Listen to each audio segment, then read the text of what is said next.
selamat pagi teman-teman sekalian. Saya berharap teman-teman semua semoga senantiasa dalam keadaan sehat. Nah, teman-teman sekalian, pada pagi yang indah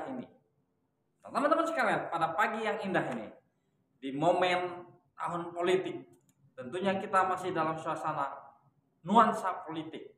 Oleh karena itu, di video kali ini, saya ingin membahas tentang sosok yang pertama kalinya memberikan usulan kepada petinggi partai politik untuk mendampingi Bapak Prabowo Subianto menjadi cawapresnya.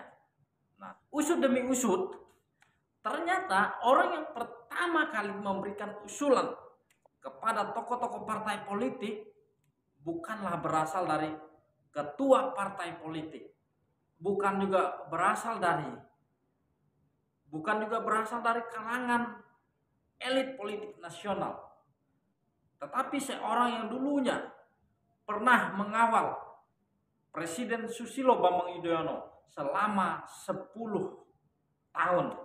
Nah, siapakah sosok ini yang pertama kali memberikan usulan kepada Bapak Muldoko selaku Kepala Staf Kepresidenan? Kita lihat sama-sama sosok yang dimaksudkan. Mari kita saksikan sama-sama. Saya itu yang mengusulkan Mas Gibran.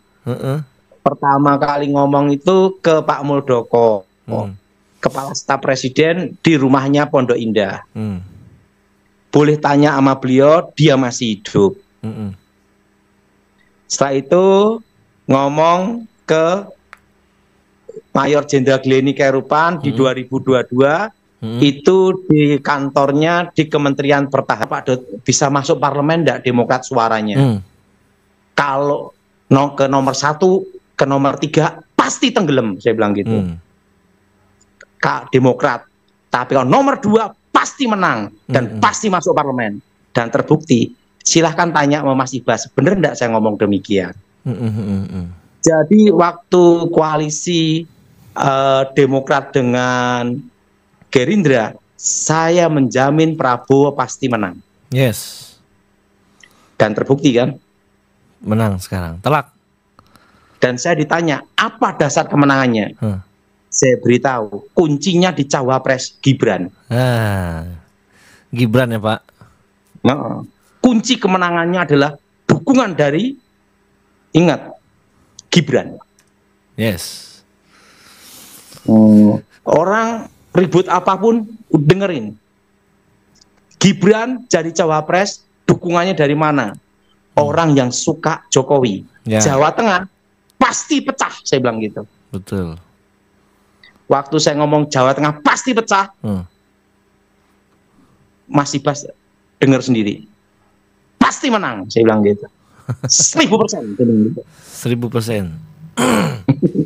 Dan sekarang udah terbukti kan? Yes, 1000%. Kalau nggak percaya, tanya sama Mas Ibas. Orangnya masih hidup. Orangnya masih hidup.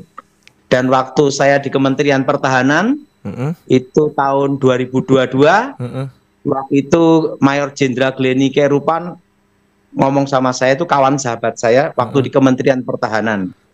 Dia ngomong sama saya itu gini, Mas, ini gimana? Puan capres, cawapresnya Prabowo, gimana?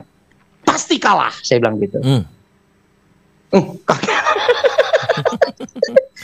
Jadi waktu itu capresnya rencana Prabowo. Itu Puan, Puan. Cawapresnya Prabowo. Saya ngomong pasti kalah. Pasti kalah. 100%, saya bilang gitu. Nah, setelah itu saya ngomong, tapi kalau mau menang, ini Mayor Jenderal Gleni Kairupan saksi hidup. Ini pendapat saya. Cawapresnya Gibran pasti menang. Pasti menang.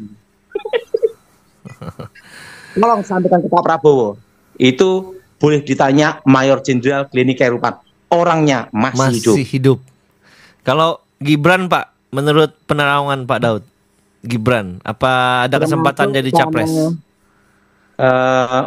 Sama Pak Muldoko pun tahun 2021 saya ngomong cawapres terkuat pasti menang. Nah, paling kuat, saya bilang gitu. Wahyu ke Prabowo di sana. Nah, kalau cawapresnya siapa? Gibran. Ya. Saksi hidupnya ada Rudi, temannya Pak Muldoko. Dengar sendiri dia, cawapresnya Gibran. Pasti menang. Dan menang. Pasti menang. Baru sekarang saya buka di media sosial. Karena udah terbukti. Sudah terbukti. Makanya saya ngomong, capres terkuat 95% kalau Gibrannya cawapres. Nah, teman-teman sudah melihat sendiri video yang sudah saya berikan kepada kita sekalian.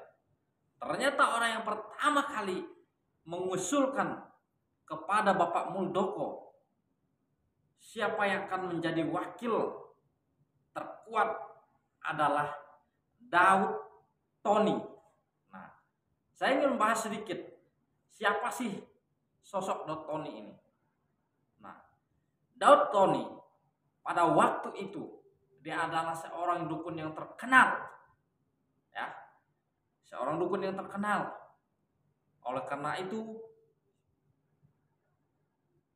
seorang dukun yang terkenal dengan kesaktiannya yang begitu luar biasa pada waktu itu, yang pada akhirnya dia kalah saat adu ilmu dengan pendeta Gilbert Louis Mondo yang sekarang sudah menjadi penginjil, memberitakan Injil Kerajaan Allah.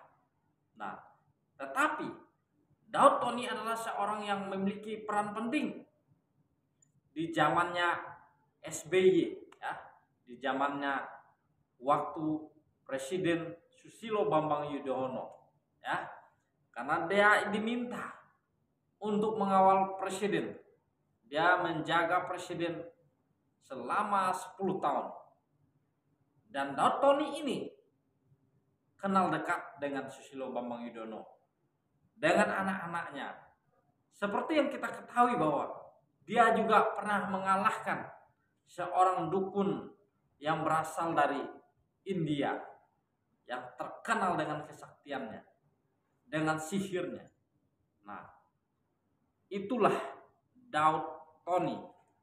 Jadi, kalau kita berbicara siapa orang yang pertama kali mengusulkan Gibran Rakabuming Raka menjadi calon presiden, menjadi calon wakil presiden, dia adalah Daud Tony. Walaupun Daud Tony ini orang biasa, orang yang tidak pernah muncul di TV nasional, tetapi sosok Daud Tony ini diperhitungkan bagi kalangan militer. Karena apa, saudara-saudara? Dengan bantuan Daud Tony lah banyak sekali teroris-teroris yang bisa tertangkap.